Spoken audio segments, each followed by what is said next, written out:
హావియస్ welcome to వారధి tutorials. Previous ట్యూటోరియల్లో మనం background eraser tool అనేదాన్ని ఎలా యూస్ చేయాలని తెలుసుకున్నాము. ఈ ట్యూటోరియల్లో మ్యాజిక్ ఎరేజర్ టూల్ అనేదాన్ని ఎలా యూస్ చేయాలో తెలుసుకున్నాము. సో ఫస్ట్ ఆఫ్ ఆల్ నేను ఒక ఇమేజ్ని ఓపెన్ చేసుకుంటున్నాను. ఈ మ్యాజిక్ ఎరేజర్ టూల్ ఎలా యూజ్ అవుతుందంటే, మ్యాజిక్ వ్యాన్ టూల్ ఎలాగైతే యూజ్ అవుతుందో ఇది కూడా అలాగే యూజ్ అవుతుంది. కాకపోతే మ్యాజిక్ వ్యాన్ టూల్ని యూజ్ చేసి మనం కేవలం సెలక్షన్స్ మాత్రమే చేయగలము, కానీ ఈ టూల్ని యూజ్ చేసి డైరెక్ట్గా డిలీషన్ కూడా అయిపోతుంది. సో ఇప్పుడు నేను మ్యాజిక్ ఎరేజర్ టూల్ని సెలెక్ట్ చేసుకున్నాను. మీకు సింపుల్గా చూపించాను. మ్యాజిక్ వ్యాన్ టూల్ని సెలెక్ట్ చేసుకున్నప్పుడు ఎలాగైతే కామన్ కలర్ అయితే ఉందో, ఎలాగైతే సెలెక్ట్ అయిందో అదే విధానంగా ఇప్పుడు మనకి ఇది అనేది డిలీట్ అయిపోతుంది. So magic eraser tool select చేసుకొని నేను ఎప్పుడైతే క్లిక్ చేశానో ఇక్కడ బ్యాక్గ్రౌండ్ కలర్ మొత్తం డిలీట్ అయిపోయింది.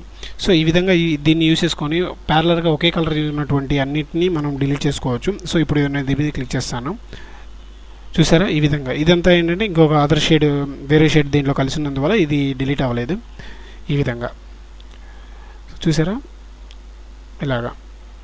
సో ఇలాగ ఇవి ఒకే కలర్ ఉన్న వాటిని మనం డిలీట్ చేసుకోవాలనుకున్నప్పుడు మనం ఈ మ్యాజిక్ వ్యాన్ టూల్ని ఎలాగైతే యూజ్ చేస్తామో అలాగే మ్యాజిక్ ఎరేజర్ టూల్ని కూడా మనం అలాగే యూజ్ చేస్తాము. థ్యాంక్ యూ ఫర్ వాచింగ్ వారధి ట్యూటోరియల్స్. లేటెస్ట్ అప్డేట్స్ కోసం సబ్స్క్రైబ్ చేసుకోండి. మీ సలహాలను, సూచనలను కామెంట్ రూపంలో మాకు తెలియజేయండి. అలాగే లేదా varadhi tutorials@gmail.com అనే మెయిల్ ఐడి కూడా మెయిల్ చేయొచ్చు. Thank you.